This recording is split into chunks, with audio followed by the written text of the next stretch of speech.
Deniz'den Jalaka konuşmalarını gerçekleştirecektir. Arz ederim.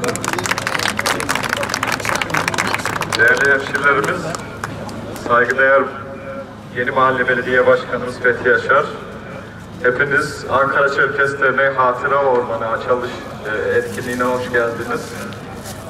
Çok uzatmadan buralara kadar geldiniz. Hepinize çok çok teşekkür ediyorum. Hem Ankara'mızın daha güzel bir yer olması için hem de öğrencilerimize destek verdiniz. Hem sizlere hem çok değerli belediye başkanına çok teşekkür ediyorum. Saygılarımı sunuyorum. Teşekkürler. Sayın Dernek Başkanımıza çok teşekkür ediyoruz. Bu anlamlı günün önemine binaen konuşmalarını gerçekleştirmek üzere Yeni Mahalle Belediye Başkanımız Sayın Fethi Yaşar'ı arz ediyorum.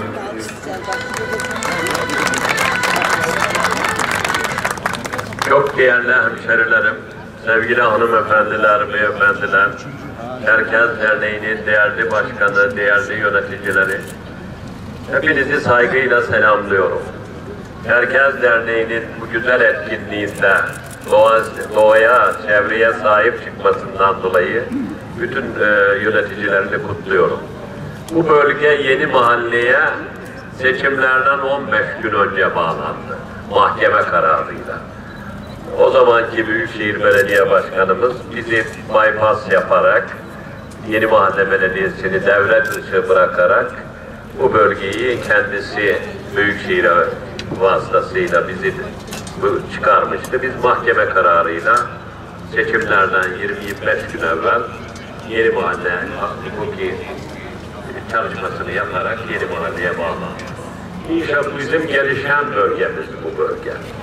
İnşallah 5 yıl sonra burası da Yeni Mahalle'nin diğer mahalleleri gibi her şeyiyle mükemmel bir mahalle haline gelecektir.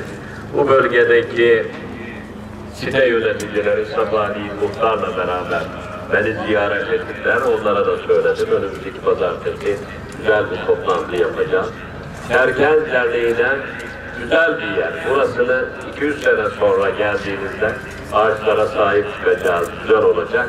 Güzel bir ağaçların yetişmesini, güzel bir yere de Çerkezlerin bu etkinliğinin ismini verilmesinden onur duyacaksınız. Hepinize saygılar, sevgiler sunuyorum. Hayırlı uğurlu olmasın.